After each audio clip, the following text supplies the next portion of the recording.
Welcome back to our channel. నేను మీ మాదిరి. ఎప్పుడూ కూడా ప్రతి ఒక్కరి జీవితంలోనూ చూసుకోండి. మీ జీవితంలో లేకపోతే మీకు తెలిసిన ఫ్రెండ్స్ వాళ్ళు, లేదంటే మీకు తెలిసిన చుట్టాల్లోని ఎక్కడో ఒక చోట ఇలాంటి వాళ్ళు ఎవరో ఒకళ్ళు మనకి తారసపడుతూనే ఉంటారు. మరి ఎవరు అలాంటి వాళ్ళు అనుకుంటున్నారా? స్వచ్ఛమైన మనసున్న వాళ్ళండి. స్వచ్ఛమైన మనసున్న వాళ్ళు అనంటే కల్లా కపటాలు అలాంటివి ఏమీ కూడా వాళ్ళకి తెలీదనమాట. వాళ్ళకి నటించడం తెలీదనమాట. వాళ్ళకి ఎప్పుడు లోపల ఏదనిపిస్తదో అది మాట్లాడేస్తూ ఉంటారు. ఎందుకు అంటే నటించడం చేత కాదు కదా! అరే!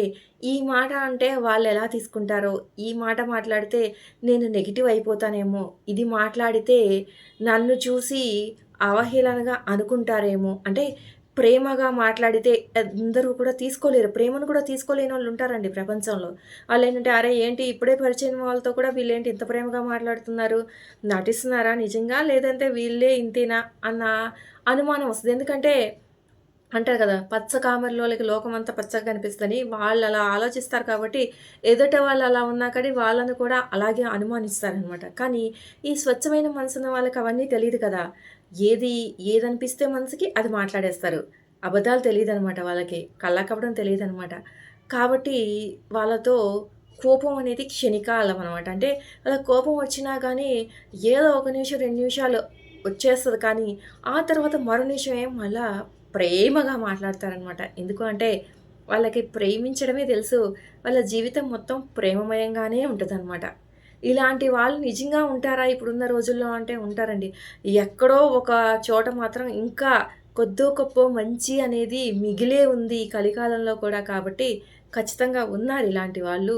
ఒకసారి మిమ్మల్ని మీరు క్వెషన్ చేసుకోండి. మీ చుట్టూ ఉన్న సరౌండింగ్‌లో గాని, మీకు పరిచయమైనోళ్ళు గాని చూసుకోండి ఉంటారు. సరే అయితే ఉన్నారనుకోండి. ఉంటే ఏంటి? నాకేంటి? అని మీరు అనుకోవచ్చు. ఏం లేదు.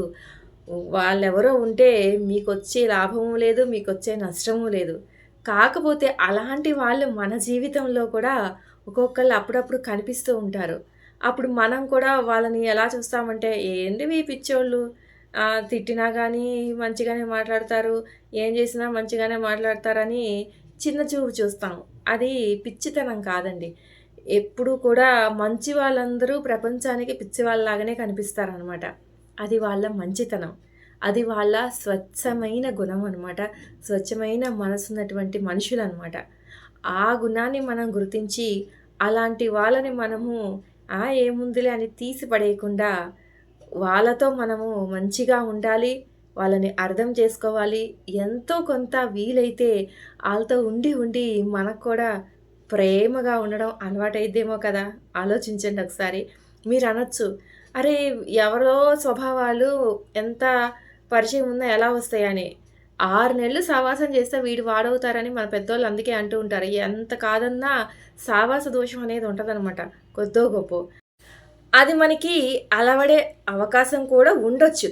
ఉండకపోలేదు కాబట్టి ఉండొచ్చనమాట. సో, మంచి వాళ్ళ దగ్గర నుంచి మంచి నేర్చుకుంటే తప్పు లేదు కదా! చెడు నేర్చుకుంటే తప్పు కానీ, మీరనొచ్చు మరి చెడ్డవాళ్ళతో చెడు నేర్చుకుంటాం గదా! అందుకనే అంటారు మంచి సావాసాలు చేయండి. చెడు సావాసాల కంటే మంచి సావాసాల వల్ల ఎంతో కొంత నీకు మేలే జరుగుతది గానీ చెడు జరగదు అని చెప్పేసి. అదండి. స్వచ్ఛమైన మనసున్న వాళ్ళు ఉన్నారా? లేదా? మీ సరౌండింగ్‌లో చూసుకోవాల్సిన బాధ్యత మీదే. ఏదో కొద్దో గొప్పో నేర్చుకోవాలి అనిపిస్తే నేర్చుకోండి. అది కంప్లీట్‌గా మీ వ్యక్తిగతం. నేనైతే వాళ్ళ దగ్గర ఏదైనా మంచి ఉందంటే ఎంతో కొంత చూసి, తెలుసుకొని బావుంది కదా!